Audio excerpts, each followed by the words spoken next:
Okay, so final countdowns. This rubbish 4K is rubbish. The Blu-ray, this one came out years ago, is okay. I didn't grab the DVD version, which is the THX DVD, region 1. So here's a little thing that's come to my attention. I mean, stem tracks, I've known about that sort of thing for years now, that, you know, they make up all the elements of the film soundtrack, and there are literally thousands of stem tracks, thousands, particularly with most modern day sort of movies that might be playing something like Pro Tools sort of thing, and then you go back a little bit more early days, you know, when everything was done rather than recording digital and then put it on digital servers and all that, and then going into the stem tracks and then creating the mix or manipulate or see what the supervising sound editor has got lined up, and what the sound editor's got lined up, and what the supervising editor is, I don't know, supervising, I suppose, to create a mix with the director, producer, and all the other bullshit that goes with it, to create an illusion that it seems like bigger than life, or it sounds pretty damn good. The mix on this movie is not all bad. The sound mix of the original is pretty good. I mean, whether it be on 424 Matrix Dolby stereo on the early edition DVD that was letterboxed, it's got its problems. The 4K here, guess what I'm seeing? Guess what I'm seeing? Despite it having this Dolby vision, but his suit, if I pause it, I'll just zoom in a little bit.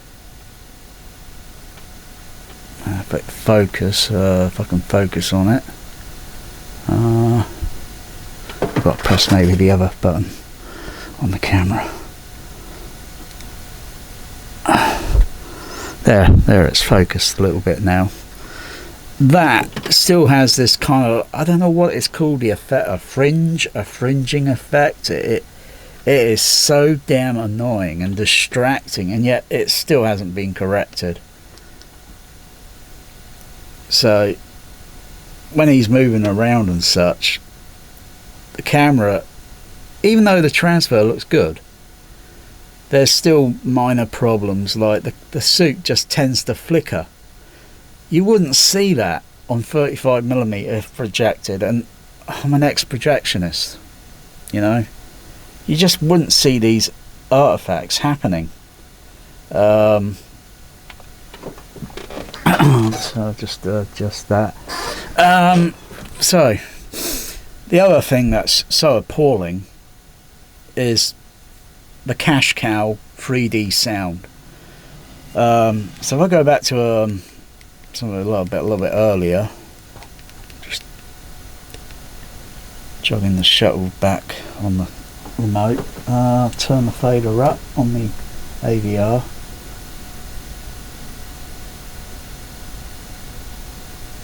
See what goes on. Not much going on.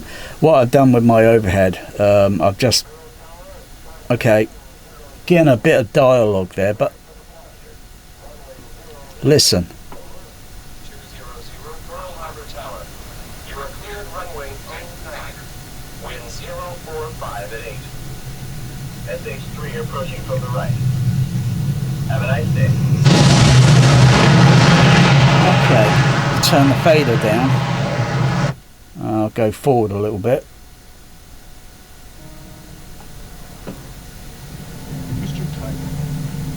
Now I have an earwig.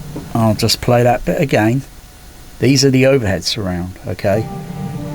What I've done here is I've downmixed the overheads to play as on height 1, so I can feed it through my secondary SDDS processor, and then use the headphone monitor jack, which is then connected to my audio mixer with a microphone connected to the audio mixer, so I can comment and then that final output lead then connected to the camera here.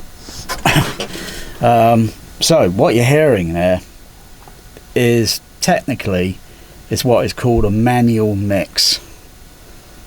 Oh my goodness, it's like the sound mixer has gone into the front left and right channel, and he's just taken that and panned it up into the overhead, probably encoded it or authoring encoding to just bullshit us, the public, us, the paying public, us, the paying consumer public. But don't forget, they're also consumers, so I just hope they get rotten stale milk and it pisses them off, because then they know what it feels like to be ripped off, because this is a rip-off. And if I zoom in a little bit on this, I can zoom in a little bit and then autofocus if I can. I'll zoom in a little bit more. Just see if I can autofocus that, if the camera can. To me, that doesn't look like grain.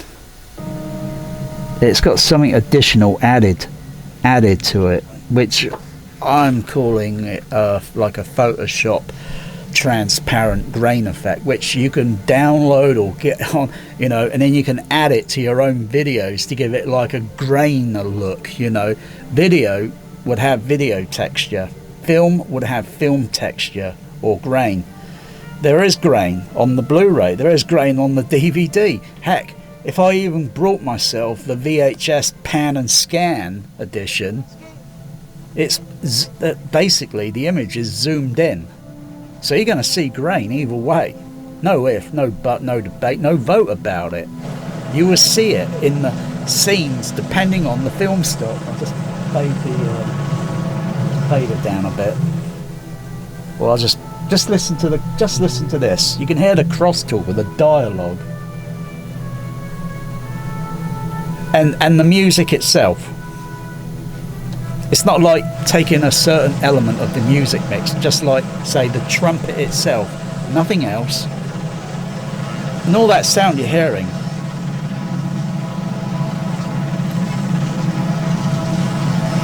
Listen. You can just faintly hear some of the dialogue. It's like they're taking some of the stem track, or rather not the stem track, they've taken some of the track of the manual and they applying it on top of this, and you know, and that sound there, it sounds really hokey. That sounds really hokey. Just go to another scene where you can hear more dialogue leakage and fake atmos. The USS Arizona, which you see here, was struck simultaneously by air delivered from you to the port or left side of her hull, and by 4 aerial bombs. That's bullshit. You shouldn't be just hearing the music there, and that, you know, because they would take specific elements out on the stem track, and it might be just the voice track on this, but it wouldn't make sense to put that in the overhead unless that little that they're on the memorial site, it's got a PA speaker actually above the people, so that they're hearing a public announcement or a voice announcement about, you know, a recording basically, sort of thing. Such bullshit. There were only 289 survivors. And listen to their next scene here. You can hear more dialogue crosstalk.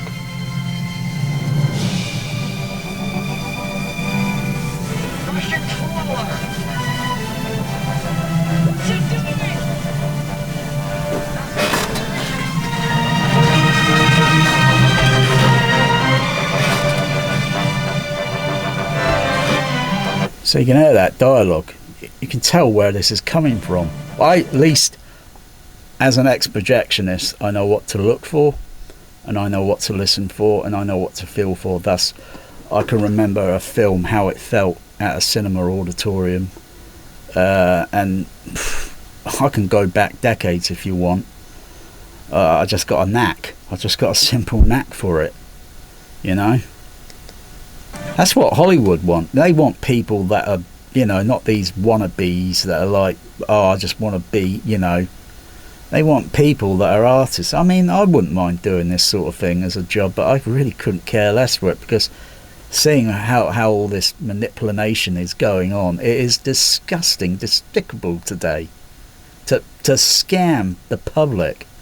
Dolby Labs, and someone, I saw a video on YouTube a few days ago where someone was mentioning, I spoke to this Academy Oscar winner, blah blah. Didn't mention the name. He mentioned how many Oscars and nominations he'd been given, and I thought, well, this is easy. And then I knew that. I looked up, I know the name of the person. I even know someone else that I talk to occasionally, and he's only met that person once ever, and says he's a very nice guy, actually. So the guy was basically saying he doesn't think Dolby Atmos is, you know, all this and that. Dolby Labs just wants to keep Dolby Labs relevant or something. Oh, really? Good golly gosh. It's a goddamn cash cow, for crying out loud. Because I thought, I'm a real advocate for overhead surround, at least many years ago. I mean, I worked at UCI Tower Park back in 1989. All 10 screens used overhead surround, or it was part of an experiment. It was an experimental overhead surround.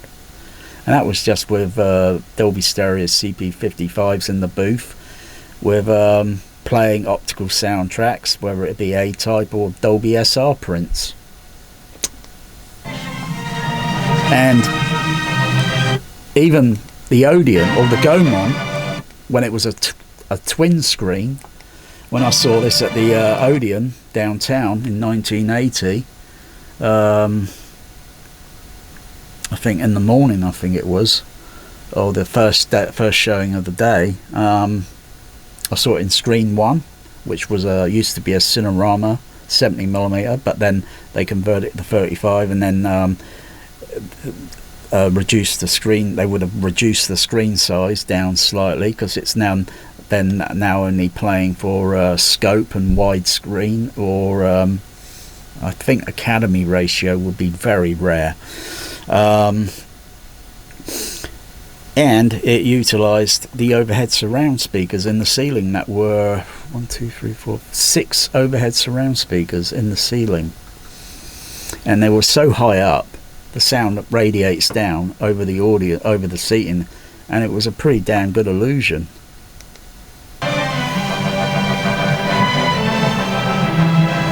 So overhead surround is overhead surround any way you slice it. And as for this Dolby Vision, I think it's just another cash cow, because people think, you know, the specifications are going to be great and all that, and it's going to shine, and it's, you know, whatever. I would give anything to see this put side by side, projected on the same screen at the same time, a 35mm versus, you know, because the 35mm is going to win. No if, no but, no debate, no vote. It's going to win. Because film is more pure and colourful and transparent. And it's projected with pure light up onto the screen. And that is it. Nothing more, nothing less.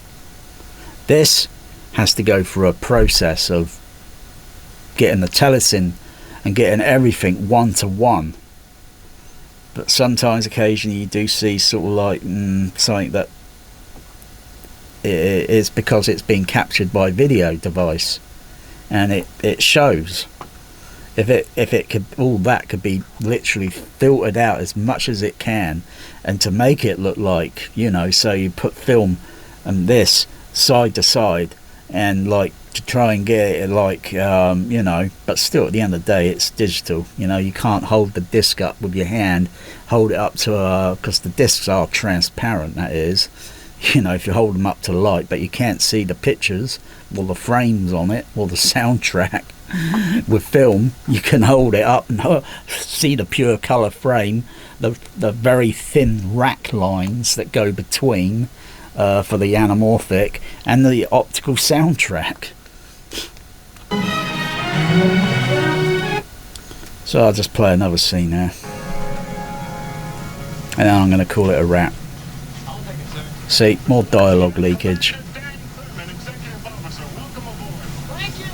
And if you bear with me, I will just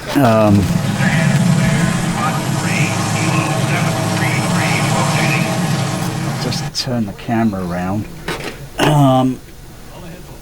So I'll pull the lead out, and there might be a bit of sound interruption. I'll put it in there. I'll go into the Sony, and I'm going to mute. Now I'll just mute the actual sound for the second there. Go into configuration. I'll just mute that other sound there. Where are we? Butterfingers. No, I want the left and right on, don't I? I want to mute the center. It's not easy to do it on this because it's a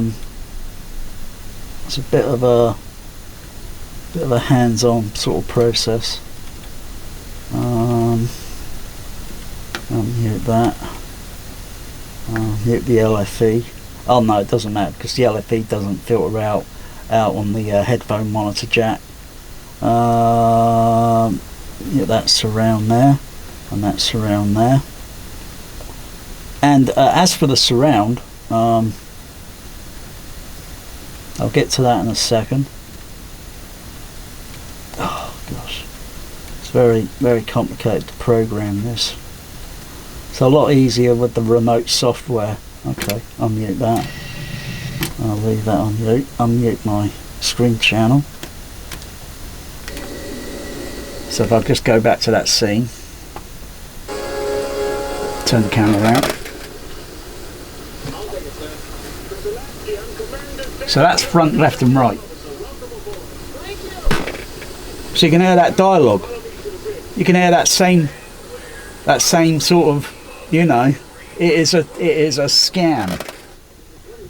It is an honest scam that they are doing. And it's called a manual mix, you know.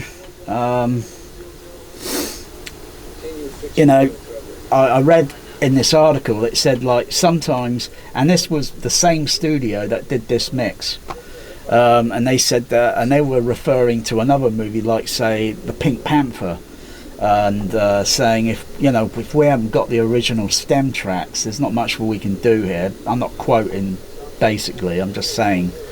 And we would have to create a manual mix, and from my understanding it sounds like what I've been listening to these last few years on some of these rubbish Atmos mixes, Atmos upmixes, like Total Recall has got the same problem. Apocalypse Now, oh, load of rubbish. If you think you expect a lot of helicopters overhead, you're in for a disappointment. It's just a cash cow. Brand it, moo! Psst. That's it. Sell it. And I'm a sucker sometimes, but this is not worthy of overhead surround. I could matrix it better using an additional matrix decoder on my side surround or my back surround, and take that center phantom signal out from the side surround and put it over above me or below me with another channel placed somewhere else, so the sound can kind of go like this on the sides or above and then kind of shift downward.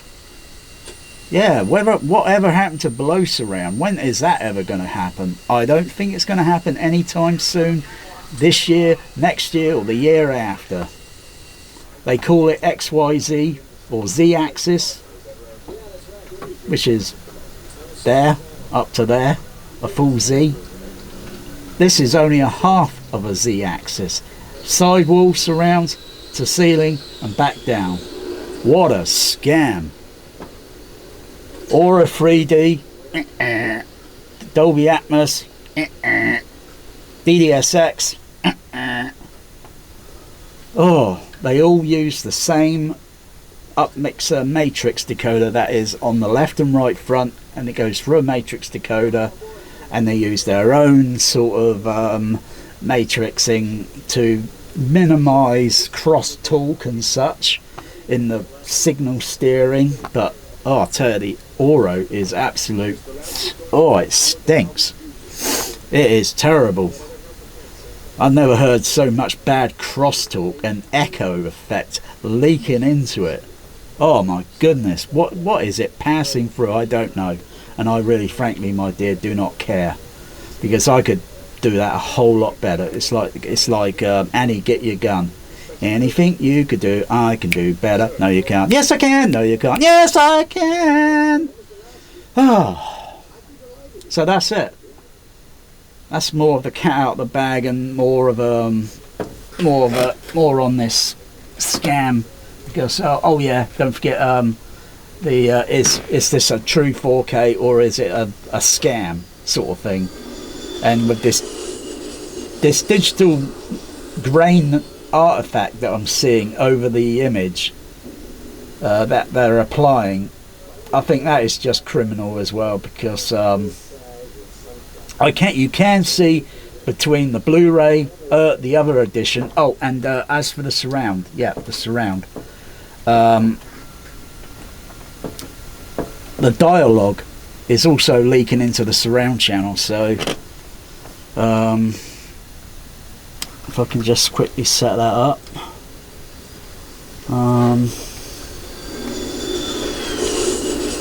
Oh gosh, how much? I could just quickly set that up. I'll just focus. Configuration. Channel. Mute that. Mute that.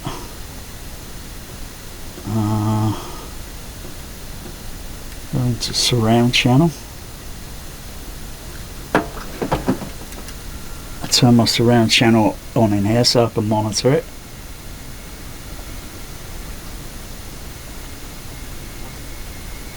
I'll just go back to a scene.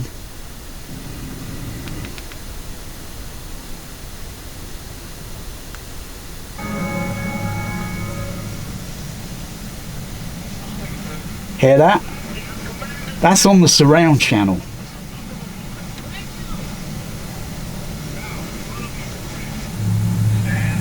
I don't know who or the person's name of this mixer is, but he needs to be exposed, because he's going to do this caper again and again and again, and ripping us consumers off.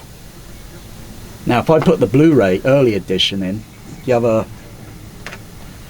I put that in, you don't hear this crosstalk. You could put the Blu-ray version of this in, same issue. You get this. I don't think the Blu-ray on this one has Atmos or encoding on it, you know. It's just appalling. It is. Talk about the days of THX, theatre alignment program, if you found this movie distracting, and you know, and there were problems with later days of, say, like that I've noticed that sometimes if you put a movie in quickly and you're rushing it very fast, you can actually confuse the decoder on the Dolby digital decoder, and then it shuffles. Say, like, just fade that down. It shuffles the say, like, the center channel, and then puts it over on the right surround channel. That happened a few times with other AVRs I had, and also occasionally my Dolby CP500 would kind of go a bit strange. It's all digital, don't forget. It's not analog, you know. At digital, you're going to get problems. Analog, you don't get any hassle. That's why Voyager 1 and 2 could communicate between the Earth, and they're 50 billion miles, and they're still moving at a speed of 49,000 miles per second as I'm speaking. And they're still using analog circuitry. And these mobile crap phones always fail and always have crappy audio, and oh dear, I rest my case. So there's the problem. So if you want to put the final countdown on, you got to put on the either the THX DVD or put that version on, because this sucks. I don't know who bloody remixed it, but he needs to be fired, because he shouldn't even be anywhere near a mixing console, much less a dubbing theatre or a mixing studio. I think the mixing studio for this was something called, if I bring up the computer,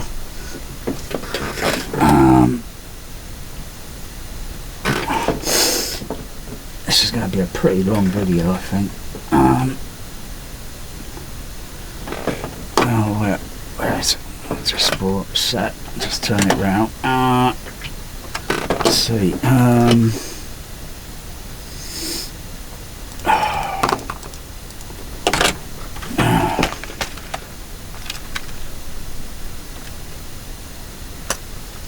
Where is it?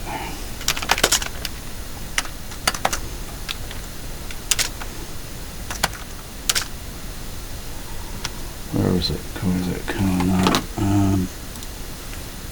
Where's the name of this studio that did it?